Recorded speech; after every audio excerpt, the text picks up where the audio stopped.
former Georgia Republican congressman, and David Carlucci, former New York Democratic state senator. Doug, I come to you. Look, capitalism, it's what we're built on. It's an amazing blessing when people have it. But the rest of those values are what made our great generations previously. Why are we losing them? Well, I think it's what we're seeing lately, and I think it's over the past number of years, we've become more and more of a me or an I generation, and saying that it's the values that we see outside of these, the patriotism, the other things, have become more entwined with a lot of being told you can make your own reality. When we're actually told that, that there's not just a male and a female, but there's all these other genders, when we're told that right is in the eye of the beholder, I think that's why you're starting to see a pullback on that. But I think you're seeing the reason that some of that is they're seeing that money and position, especially over the last few years when it comes to doling out justice and what they perceive as a fair system, is saying, well, if you have money, you're going to be fine, or if you have the gold, you're going to be okay. That's what unfortunately we're seeing right now. Yeah, my grandmother died 3 weeks right before her 101st birthday, and she said no matter what you have on this side of the dirt, it can't keep you from the other side.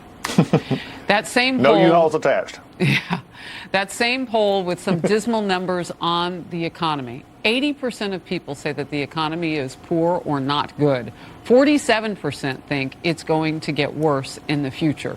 44% disagree that their families have a good chance of bettering their living standards, and a whopping 78% are not confident that their children's lives will be better.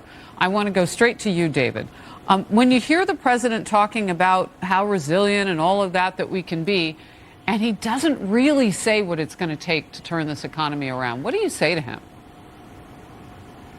Well, I look at these numbers first. We look at 1998 is when these questions were first asked. That's a quarter of a century ago. That's a time I was in high school, a time that I first decided I wanted to run for office. I would tell people, look, I want to run for office one day. They'd say, why do you want to do that? You're a nice person. And I think what's changed is we've had a whole bunch of people, an awakening, that said, look, I'm going to run for office, I'm going to ask the questions, and not just abide by what authority says. Shortly after that poll was taken, we had the weapons of mass destruction that we were lied to about, and we had the invasion in Iraq. That's just 20 years ago. So I think when we look at that, we look at, it's not just one party, one person, one idea. It's a cumulative factor of all these things that have led to the answers that we got on that poll. And I think President Biden is doing what he can. He's making the tough decisions. He's standing up to his party when he needs to. We look at that recent veto for the D.C. crime bill. He's doing the job in this turbulent time that I think people want him to do. Is it perfect? No, Is it they don't want him to do exciting? the job he's doing, because 31% say they don't like the job he's doing. I do want to get to this, an op-ed summing it up this way. The American dream is at risk of death thanks to decades of terrible economic policy and social engineering from the left. Ever since President Joe Biden took office, he and his allies have at every turn adopted policies designed to wreck the economic lives of average Americans and laughed off the consequences. Doug, I come back to you for a quick.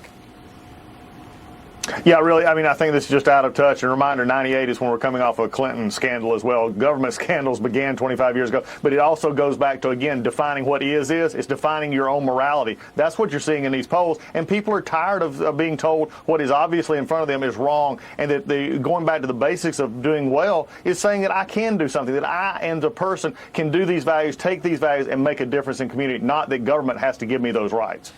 So, another thing, too, David, it's this idea that, I interviewed him. Mr. Kennedy, a great person, football coach, took him 9 years to get it through the U.S. Supreme Court. He wanted to pray with his players.